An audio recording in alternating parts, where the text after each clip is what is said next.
Siamo chiusi in casa, rifugiati nelle abitazioni. Mai avremmo pensato.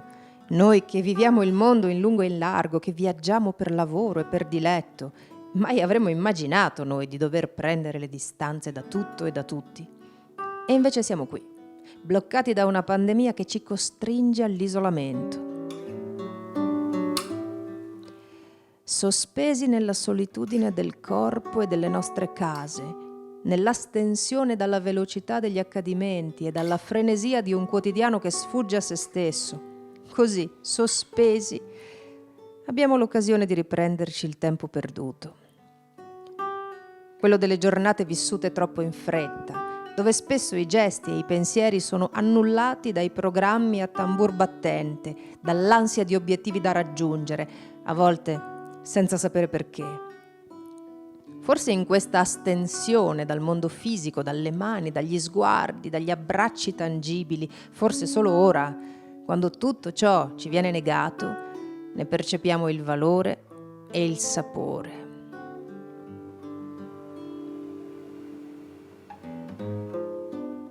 Siamo chiusi in casa, forse per la prima volta così a lungo, tutti insieme, in famiglia, ad ogni pasto di ogni giorno, di ogni settimana.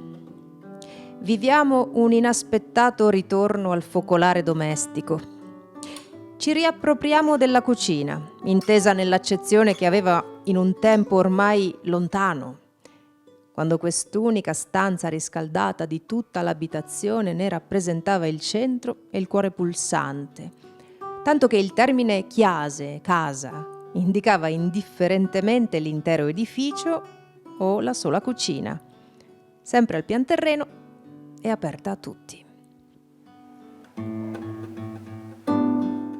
Punto di incontro e di ritrovo della famiglia, luogo di convivio e dell'accoglienza, dell'ottimizzazione e del benestare, la cucina era il centro della casa, il regno della regina di cuori e di polso, quella figura femminile che manifestava l'amore accudendo gli altri e la casa, in un sottile equilibrio tra dedizione e privazione.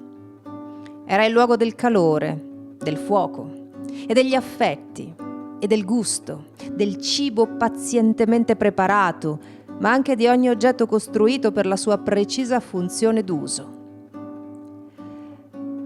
La cucina era la stanza in cui aleggiava la voce delle cose, perché ogni oggetto era fiero portatore di gesti, lavori, utilizzi. Sono forse nostalgica e forse le cose del passato posso solo osservarle come antichi reperti nei musei etnografici.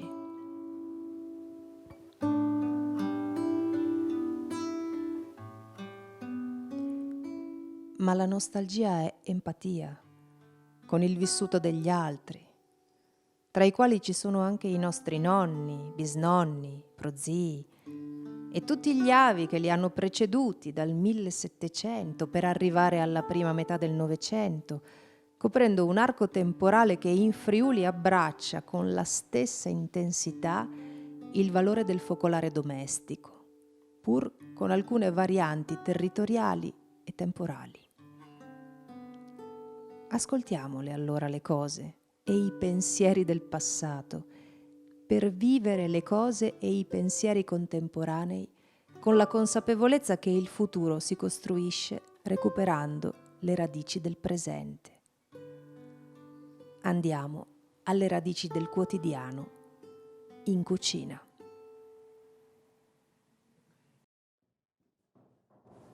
Convivio e accoglienza, diceva la mia bisnonna. Convivio e accoglienza, ripeteva la mia nonna, con mia madre già di fretta, che correva da una parte all'altra della casa per vedere che tutto fosse in ordine prima di andare in ufficio. E poi ritornava a casa, non c'era più tempo per mettere in ordine e neanche per cucinare qualcosa che non fosse semplicemente buttato in pentola. Meno male che c'era mia nonna. Convivio e accoglienza, ripeteva la mia nonna, con mia madre sempre di fretta, che tornava a casa dall'ufficio e rispondeva: non c'è tempo ora, non c'è tempo più neanche per mangiare insieme tra di noi. In quel tempo lì noi dobbiamo riprendercelo, perché è nostro, è di tutti. Questo mi ricordo che lo diceva la mia nonna e mi ricordo anche che lo scriveva in quel quaderno che amava scrivere durante le giornate di pioggia. Io l'ho visto di recente quel quaderno, proprio qui in cucina, che era il posto dove mia nonna passava le giornate. Deve essere da qualche parte. Perché qua è rimasto tutto com'era. Per rispetto, per amore. O forse perché mia madre non ha mai avuto tempo di rimettere le cose da un'altra parte. Nonna. Ah, eccolo qua. Trovato.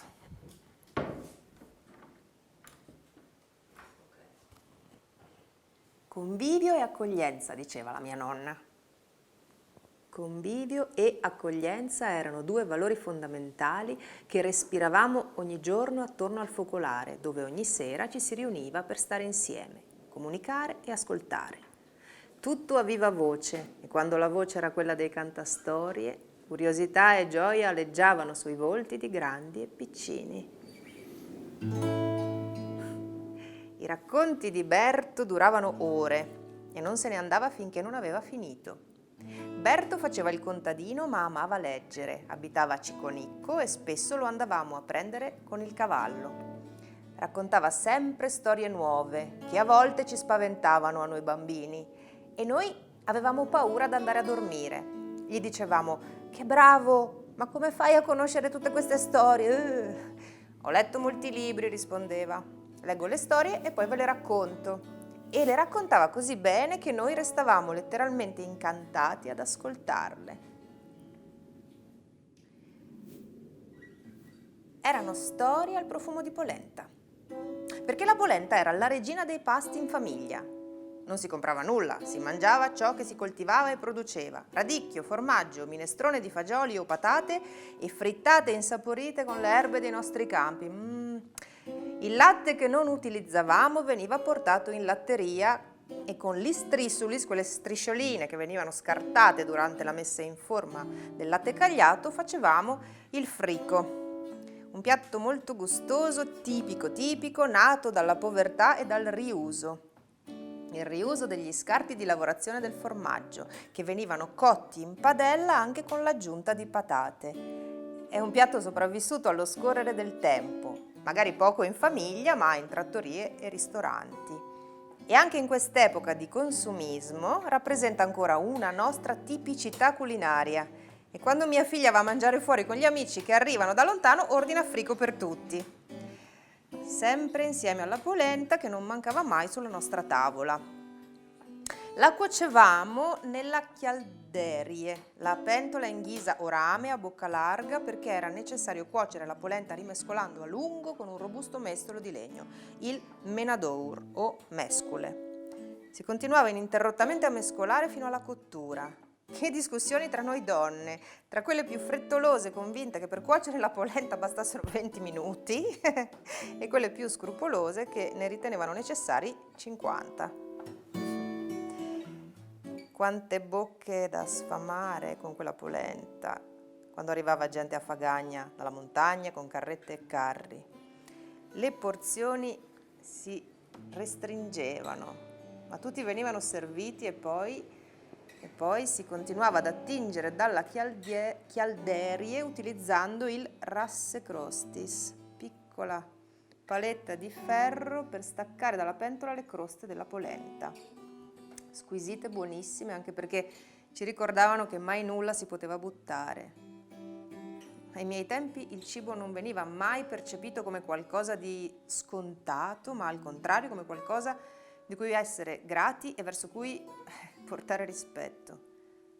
Tanto da benedirlo quel cibo, quella polenta che prima di essere servita veniva tagliata con il filo, incidendo una croce. Era un rito quotidiano, un rito di benedizione accompagnato al convivio e all'accoglienza in questa nostra casa sempre piena di gente. Attorno al fogolar c'era posto solo per noi, ma quando venivano Berto e tutti i vicini ad ascoltarlo, in tanti trovavano spazio nella chiase di Fur.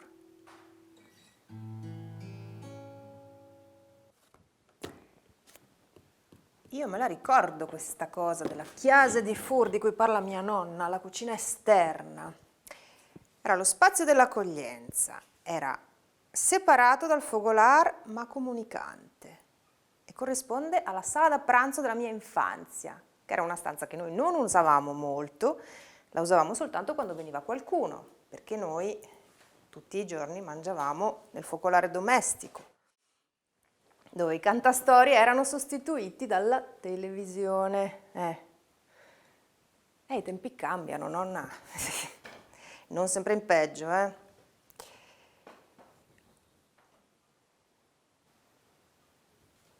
Ora,